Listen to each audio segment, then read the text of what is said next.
cementación. Cementación, muy bien. ¿Cuándo vas a cementar? Cuando tenemos bajo porcentaje de carbono, los que tienen bajo porcentaje de carbono, los que tienen 0,03 a 0,3% de carbono. Los que tienen ¿Para qué sirve? son para materiales que necesitamos almacenar y superficie dura. ¿Y a qué dureza puedes llegar?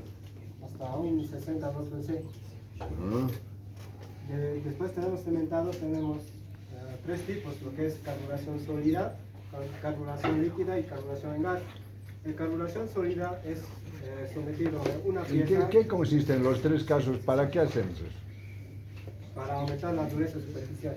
Y para aumentar la dureza superficial, ¿qué necesitamos aportar? Carbono. Carbón. Sí. Por ejemplo, para la carburación sólida, la temperatura que tenemos que calentar primero, lo primero es el molde. En el molde ponemos la pieza más el carbono. Luego subimos una temperatura de 727 a 950 grados centígrados. ¿La temperatura de austinización o no? Sí. Y con esto, con carburación sólida, obtenemos un espesor de 0,4 milímetros, más no, por el que el tiempo que es de una hora por milímetro de espesor, el tiempo, o sea, si quieres 2 milímetros, tendría que tener 2 horas calentando el horno. Después tenemos que enfriar rápidamente para que se mantenga la dureza superficial en salmuera o agua. Muy bien, está bien. Nada, ¿vos? Ya, el templado. El templado se realiza para obtener un endurecimiento superficial, manteniendo el almacenazo, ¿no? Entonces, bueno, sabemos que básicamente lo que se realiza para un templado se requiere de perlita. Se calienta a una temperatura, se llega hasta la austenita y se enfría rápidamente hasta la margencita. No, eso es información general. Pero bueno, la temperatura está en este rango generalmente, depende de qué tipo de templado sea, ahorita voy a llegar a eso. Y este rango de 723 a 911. Según el tipo de carbono se tiene que subir o 50 más a este o 50 más a este, ¿no? Y bueno, en el tiempo tenemos una hora por pulgada de espesor endurecido, ¿no? El tiempo que se calienta, se llega a una temperatura específica entre estos dos, se mantiene la temperatura constante que se escogió durante este tiempo, ¿no? Una hora por pulgada de espesor endurecido. Se tiene que llegar hasta la fase de austenitización. Ahí tenemos que justamente la temperatura se mantiene constante para lograr una homogeneidad también, ¿no? Después, la velocidad de enfriamiento, como ya mencionó el compañero, depende del porcentaje de carbono. Si tiene alto porcentaje de carbono y lo enfriamos muy rápidamente, se fragiliza, se cristaliza, ¿no? Y también depende de la transferencia de calor también en la pieza, depende mucho de eso igual.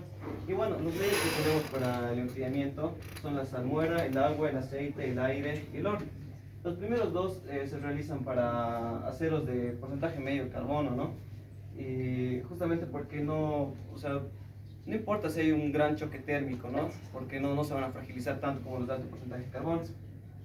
Acá tenemos un medio porcentaje de carbono igual, medio alto, digamos, en aceite, justamente porque el porcentaje de carbono aumentó.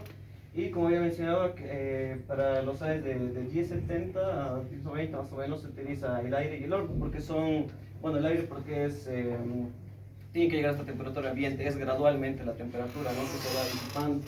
Y en el horno igual, se apaga el horno y la temperatura va disminuyendo, ¿no? Gradualmente. Entonces los dos tipos de templados que se tienen es los aceros hipoeutectoides y los hipereutectoides. Los hipoeutectoides en realidad son los que tienen un porcentaje menor al 0,77% de carbono, pero se pueden templar a partir del 0,3 porque ahí inicia una cantidad pertinente de perlita. Después, bueno, anterior a eso hay más perlita que perlita, mucho más complicado templar, en ese caso sería un cementado. Y bueno, acá tenemos una austenitización completa debido a la cantidad de perlita que hay. Esa perlita necesitamos que se transforme en austenita. Entonces, ahí está la curva. Tenemos que llegar hasta los 911 más 50 grados centígrados, justamente para formar y luego se enfría, ¿no? Y aquí el enfriamiento puede ser más rápido, como había mencionado. Y bueno, templado en acero hipereutectoide es de los 0,77 a los 2,1% de carbono. Austenitización incompleta, ¿por qué? Porque a partir del 0,77 ya tenemos cementita, perlita más cementita. Sigue habiendo, claro, perlita, pero no tanto, ¿no? como para los hipoeutectoides. De todas formas, necesitamos que esa perlita se transforme en austenita. pero al tener ya la cementita que es de los constituyentes más duros, ¿no? Del acero, ya no es necesario llegar hasta la utilización completa, es muy duro. Igual se realiza a una temperatura de 50 grados centígrados sobre los 723, que sería la temperatura de temple, que se mantiene constante a partir de los 0,77% de carbono.